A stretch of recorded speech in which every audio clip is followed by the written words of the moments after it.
Here today with T. Thomason. How are you doing today? I'm good, thanks, man. How are you? I'm very good. Good. You're down here for Canadian Music Week. How are you enjoying your week so far? Oh, it's awesome, man. Yeah, it's I haven't really dove into anything yet, but I'm really stoked to play tonight at Cherry Cola's, and you can check out Japanese breakfast at the Silver Dollar this weekend. Nice. Yeah. Yeah, definitely lots of things going on. Yeah, totally. Any other shows you're going to? So that's just the one you just mentioned. Anything else you're excited for within this week? I'm not sure yet. I have to take a look at the program because the wristband gets you into so much that it's kind of overwhelming. So I have to figure out exactly what I want to go see. Yeah. Yeah. Yeah, definitely a lot of options. Yeah, totally. That's cool. So you're living in Toronto now. Yeah. You lived in Nova Scotia before? Yeah, I go back and forth between Nova Scotia and Toronto. So I have a place in Toronto and a place in Halifax, and I just kind of hop between. Yeah. Nice. Yeah. Do you do a lot of playing out in Nova Scotia? More so here. Or what's your? Yeah, I try to. I play quite a lot between the two of them. I kind of took a little bit of a 2-year break, and I'm just coming out of it now. So I'm pretty stoked to be back and putting out an EP in May, and about to start touring it from Nova Scotia to Toronto. Nice. It's called Sweet Baby, and we're gonna start that tour May 12th.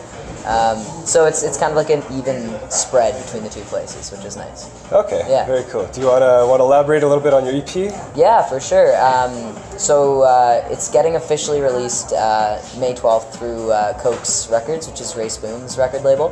There was an online release last summer, but this is kind of the physical release and all that. I've just been working on it for the past couple of years with this awesome producer here at Coalition Music called Dave Enriquez. We had a great band on it, the guys from Matt Good's band, and they also play in the Heartbroken, Stuart and Blake. Played drums and guitar on it, and had some other awesome people, Kenny Boothby from the band Little Kid in Toronto. Did a feature on it, and I'm really pumped to get it out there and have physical copies to put in people's hands. Awesome. Yeah. This will be your 4th album? It's the 4th one, I guess. Yeah. Okay. Yeah, it's sweet. Nice. And how would you say it's been a ever-moving evolution throughout the music? Would you say this one sounds pretty similar to the last one? Is it breaking away from that, or what's the? Yeah.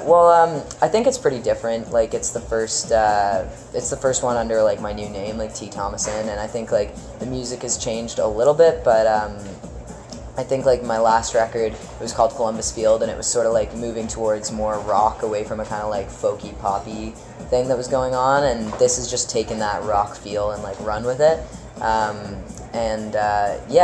When the inception of the EP kind of happened when I was on tour opening for Collective Soul, and Dave was playing bass with me, and so I think the writing and the kind of he was aware that I was moving in a more rocky direction. I was really inspired by watching Collective Soul play every night for 2 weeks, so I think it's just taking the rock interest and the rock roots that we're developing, and it's just taking them to a whole new level.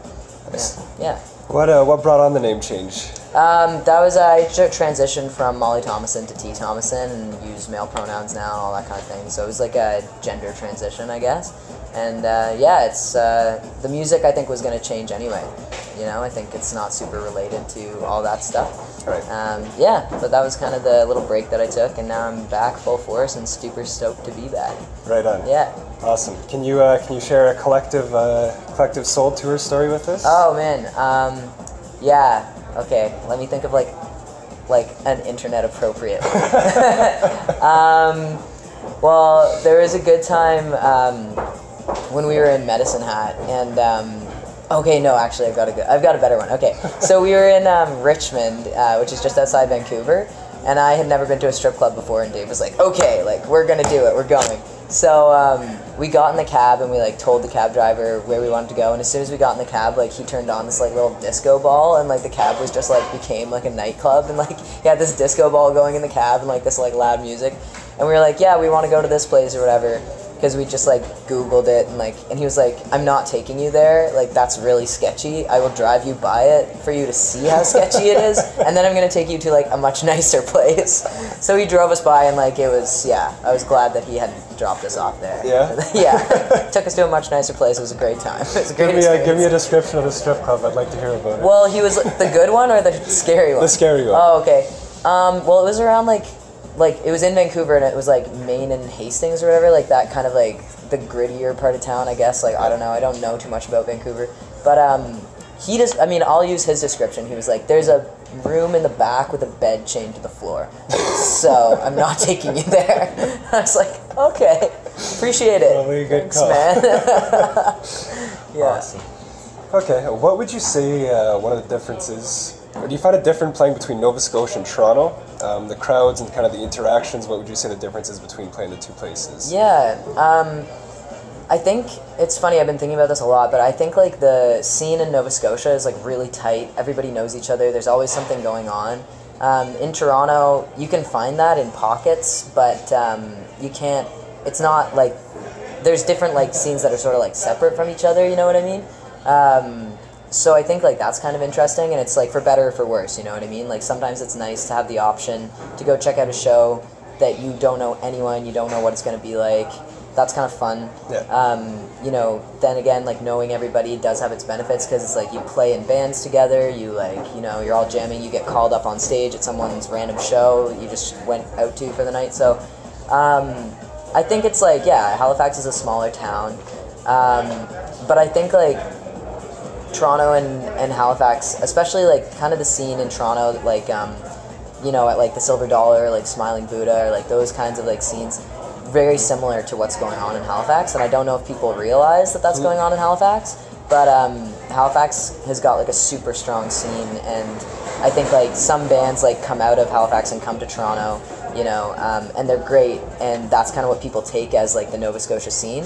But there's a lot of bands that don't necessarily like get to Toronto as often, who are playing like amazing shows in Nova Scotia.